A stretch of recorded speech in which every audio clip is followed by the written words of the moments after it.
Good afternoon. Welcome to Howard University's Wellness Collective, coordinated through the Office of the Dean of the Chapel. We are excited about our segment this afternoon. We have Dr. Ronald Hopson, who is a clinical psychologist and holds a joint appointment in Howard University School of Divinity and the Department of Psychology. I've known Ron for many years. I'm proud that I recruited him to Howard University as he was my student serving at Michigan State University Counseling Center. We're excited to have you, Ron. Ron has a specialty, many specialties, but the one that I like to lift up is his work in spirituality and religion, and psychology and religion, and also addiction. Welcome to the Wellness Collective, Dr. Hopson. Thanks, Dean Richardson. It is very good to be with you. Let me start by stating the obvious. Life is hard. Nowadays, it seems like it has gotten particularly hard.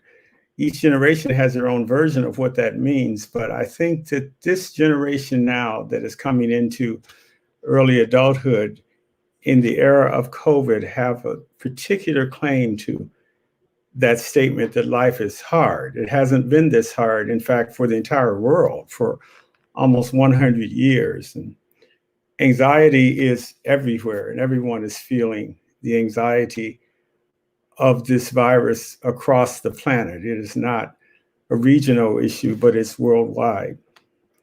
Certainly in our country, people are experiencing very much the impact of this virus. It's impacting people differentially. People of color are being hit so much harder. People of lower economic situations and people who are struggling with healthcare issues are particularly being hit by this virus and the anxiety that surrounds it. Some 50% of Americans are reporting higher levels of stress and anxiety since the virus, and fully almost a third of people surveyed report even clinical levels of anxiety and depression as a consequence of their experiences struggling with how to make a life and manage in the face of this virus. Sleep disruptions, appetite disturbances, chronic illnesses being exacerbated, loneliness, managing children at home, parents trying to work from home. And then we bring this together with the holiday season. Who would have ever thought back in March that we would still be dealing with this in November and December? So our high expectations for relief, for getting together with friends, for holiday parties, all that's been interrupted. And we know that when there's a gap between expectations and reality, anxiety, depression, stress, worry just increases. And so here we are in this holiday season, having to actually ask the question, should I go home or not? And now we probably have asked that question before because of a crazy uncle or a weird cousin or somebody at the dinner table that you don't particularly care about. But this time, we've got to ask it as a matter of maybe wealth and health and life and death. So the recommendation is that we stay home, that we have virtual holidays. When we're supposed to be together, even when things are tough and you get together with friends and family to kind of help you feel better, we're being told to have a virtual holiday. We're left to manage the anxiety, the fear by ourselves or in much smaller groups of people who are perhaps not our relatives and friends. Some people, as we're learning now, have responded to this situation with defiance. I'm just going to go anyway. I'm going to do it anyway. The virus may not be that bad. Denial, COVID fatigue. I'm tired of being in. I'm tired of staying around. I'm tired of limiting my movements. I'm just going to do it anyway. I'm going to roll the dice. I'm going to take my chances. And then other people just surrender to it and just say, there's nothing I can do, and crawl into bed and pull up the covers and say nothing matters. So we've got defiance, denial, depression on the table. And all of those are problematic because they're short-term solutions to a longer-term problem. Defiance doesn't work if by chance, God forbid, someone does get ill, you have a good Thanksgiving and then you have a painful Christmas. Or if you deny and don't prepare, then you feel bad and depressed for a longer time, and the isolation grows and impacts are longer. So we've got to have a virtual holiday, but how do we do that? How do we manage that? How do we manage the feelings around that at this very difficult time when the very people that we would use to help us manage these things may not be the people that we can have literal physical contact with? So the challenge for us is not perhaps creating a home away from home, but rather managing while we have to manage like this, manage this anxiety when home is not an option. Just right now, it's just not an option. So I want to look a little bit closer at anxiety and just offer in a few minutes a few tips for how we can manage the anxiety that perhaps we're feeling, the anger, the frustration that we can't do what we want to do, can't be with the folks that are most important and supportive to us. And I want to start by looking at anxiety a bit closer and start with actually just looking at the word anxiety, because there's some insight into how anxiety operates when we just look at the origins of the word. It's related to the word anger, angst, anxiety. They all have the same root, and they mean tight or painfully constricted or a narrowness. And that's so important in understanding how anxiety operates, because it tends to narrow our focus. We get fixated on anxiety-provoking situations. We go over and over and over in our mind the thing about which we're worried or anxious or concerned. We block out other experiences, other perceptions. We get easily distractible, difficult to focus, because this thing is running on autopilot almost in the back of our minds, demanding our attention, capturing our minds and bodies, coloring everything that we see and do.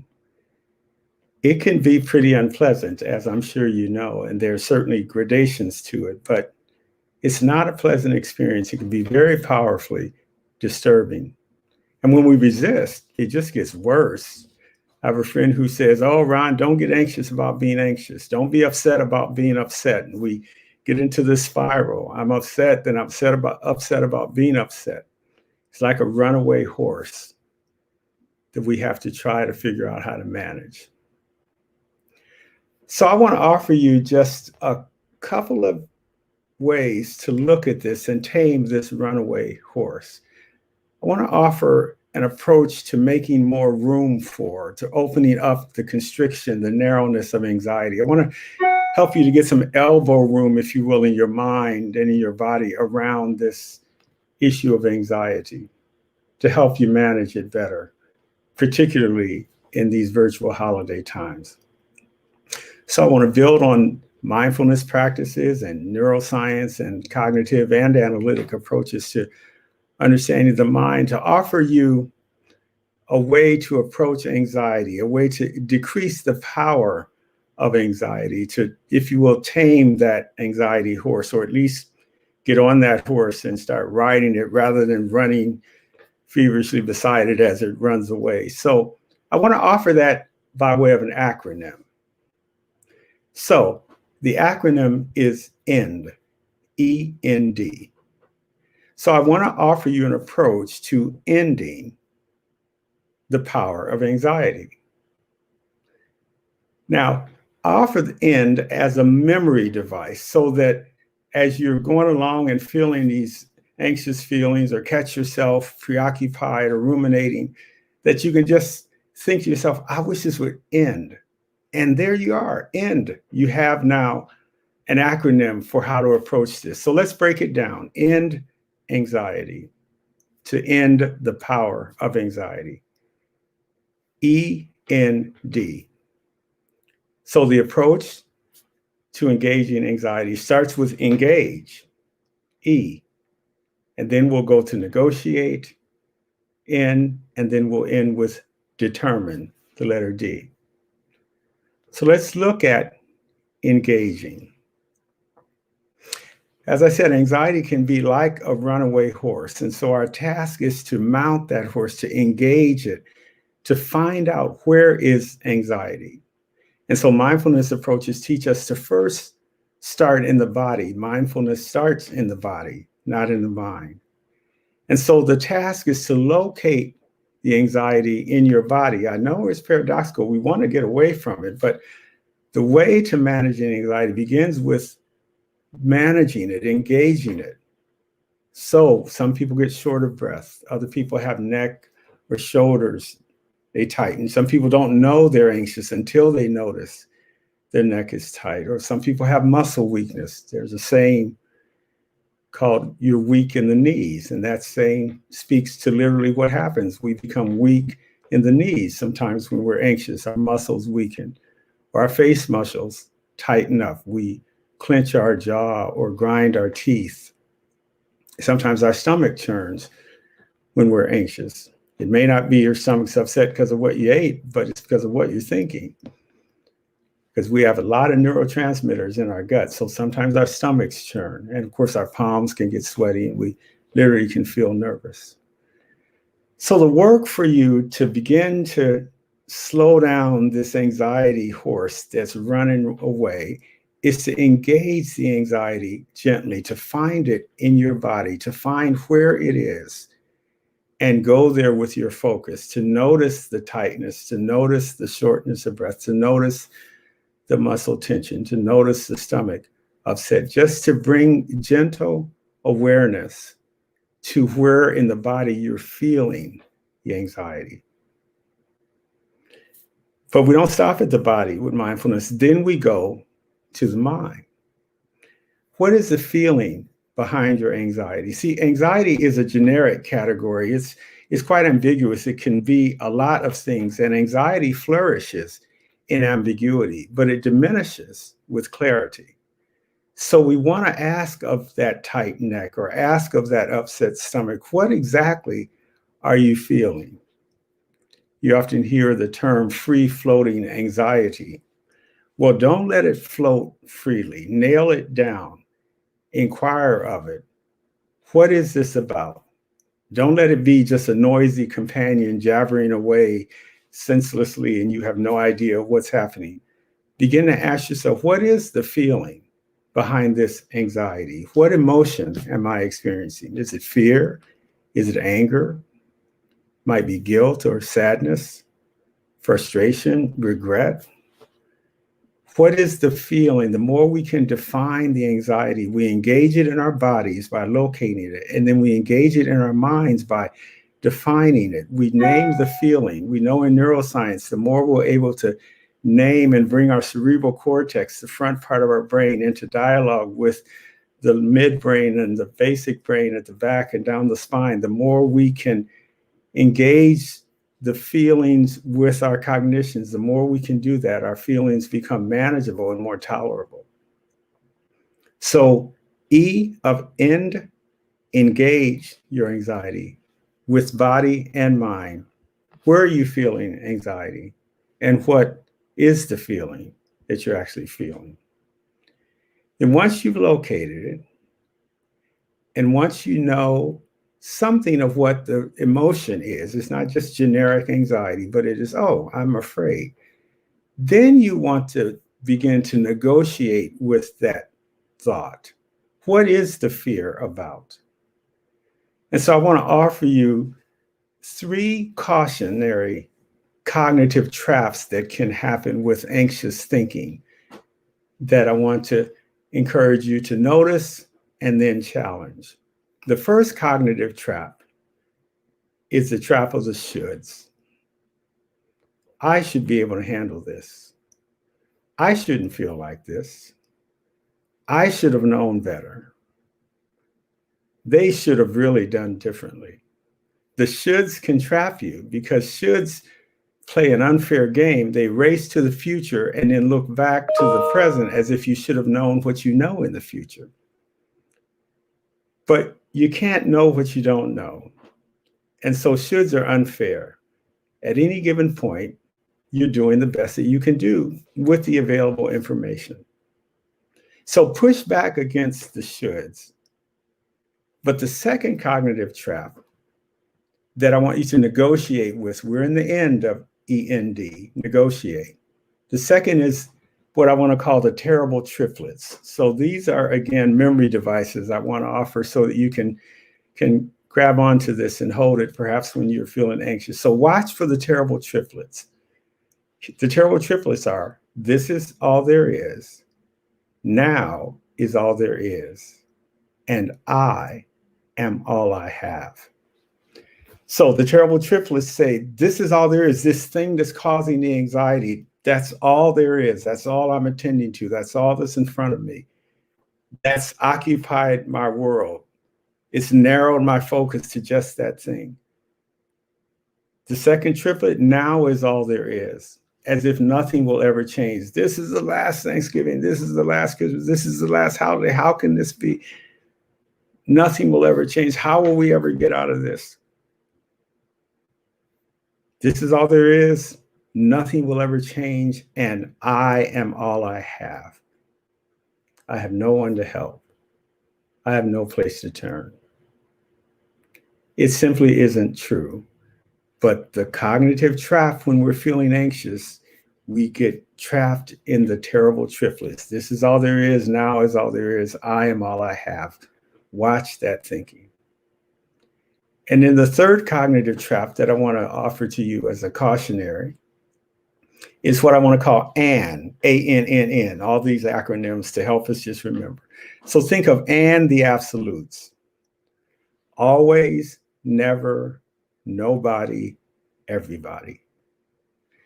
These ways of thinking catch us in these cognitive traps. I always end up in a bad situation. Things always mess up when I'm involved. I never seem able to get what I want. It never seems to work out for me. Nobody would understand what I'm going through. Nobody knows this situation. Nobody feels like this. Everybody will think such and such if they knew. Everybody will not understand. Always, never, nobody, everybody. Watch and the absolutes.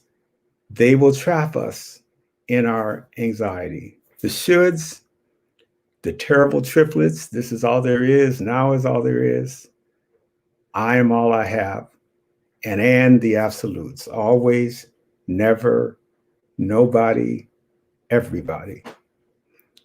Talk back to these cognitive traps. Negotiate, push up against, challenge the cognitive traps. Is it really true that you should have known differently or done differently? Is that really true?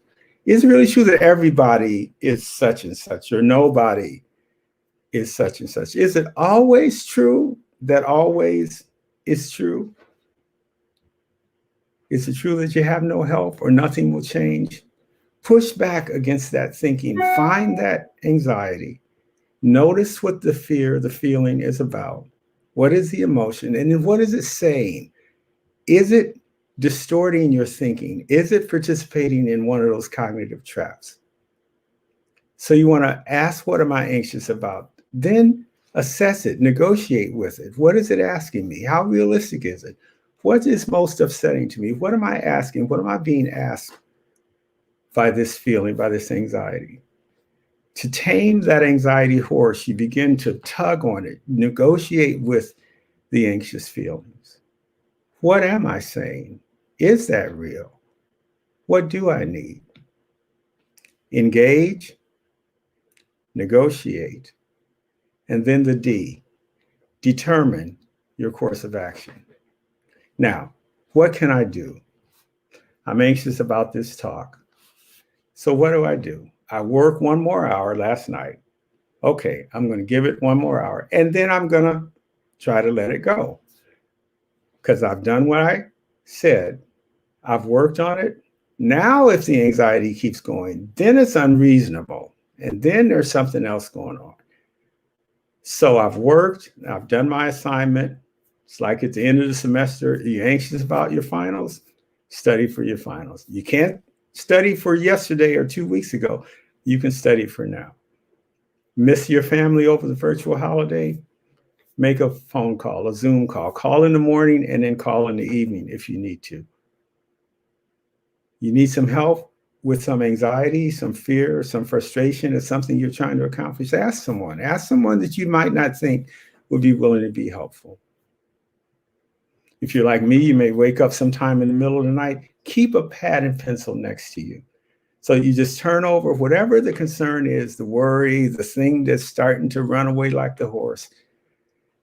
Gallop, run with that horse next to it, then mount it, challenge it, and write it down so you can go back to sleep. Okay, if that's what I'm going to worry about right now, I'm going to write it down so I don't forget when I awaken, and then I can go back to sleep. Work to mitigate the loneliness of the virtual holidays. Make plans. You have resources at hand. And it's important to recognize when you determine that course of action, let it be good enough.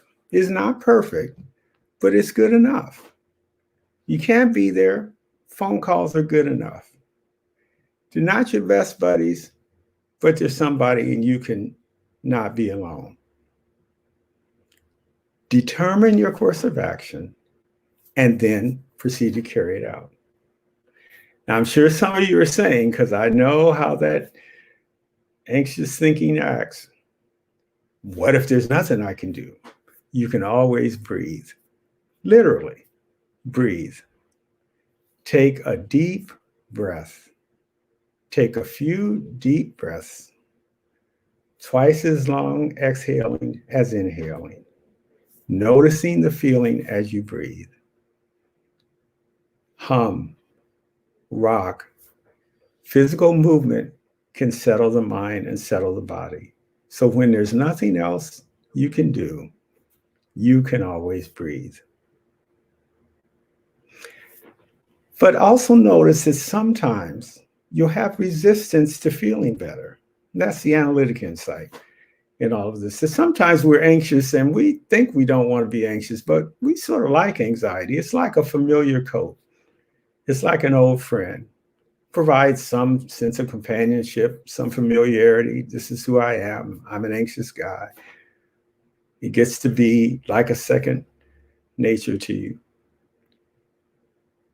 So watch that and be willing to begin to let it go, to back away.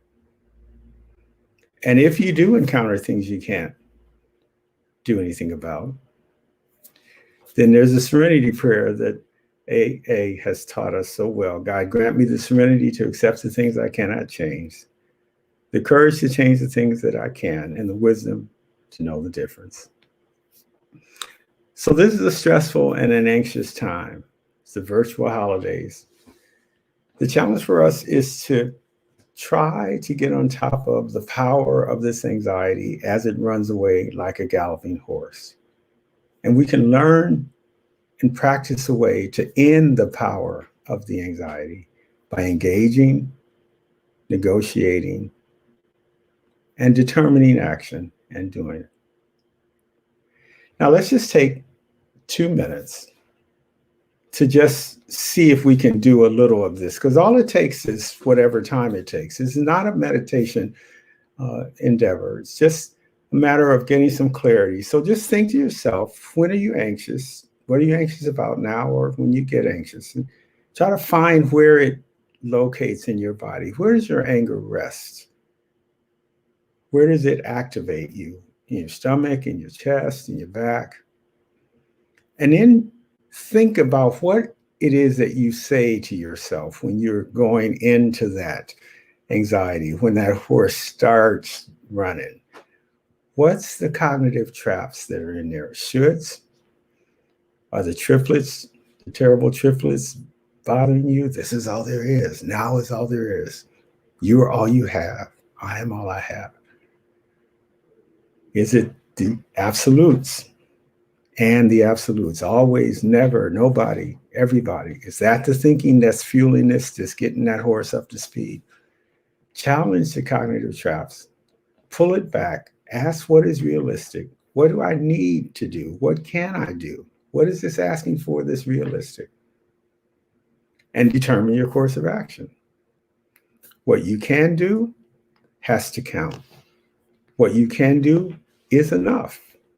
Conversation, ask for help, request a time extension, make a plan, and notice that resistance, because that anxiety likes you. And in a funny way, you sort of like it. So you got to kind of divorce each other. You got to push back. You got to say, okay, this is enough. You're no longer very useful to me.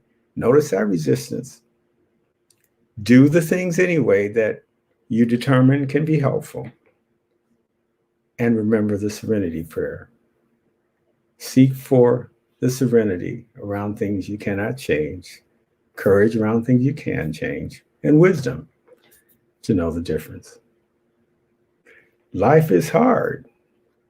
The virtual holidays are difficult, but we can manage as we learn to engage our anxiety, negotiate with it, determine a course of action, and bring that horse to a halt. Thank you, Dean Richardson.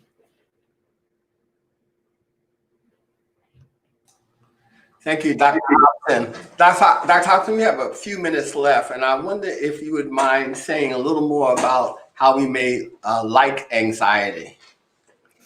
Yeah, well, it's just fascinating, but all of us are sort of built with a certain experience of our lives, and it just becomes familiar, and we carry things for a long time that we're unaware of. And so as we begin to make them more aware in these exercises where we're helping us to find our body and then know more of what we're thinking, there's a part of us that doesn't want to let it go because it's the familiar. Even if it's unpleasant, it's familiar. And in many cases, the way we were built, the unknown is much more frightening than the unpleasant known. And so we want to hold on to that unpleasantness sometimes simply because it's familiar. But it can be, that's what the work of mindfulness and therapy is trying to gently pry our fingers from around the familiar so that we can grow into the possible. Good. Another question, if you don't mind. How do you integrate the psychology and religion, psychology and spirituality in your practice of ministry? Right. Well, to me, I don't assume they're separate.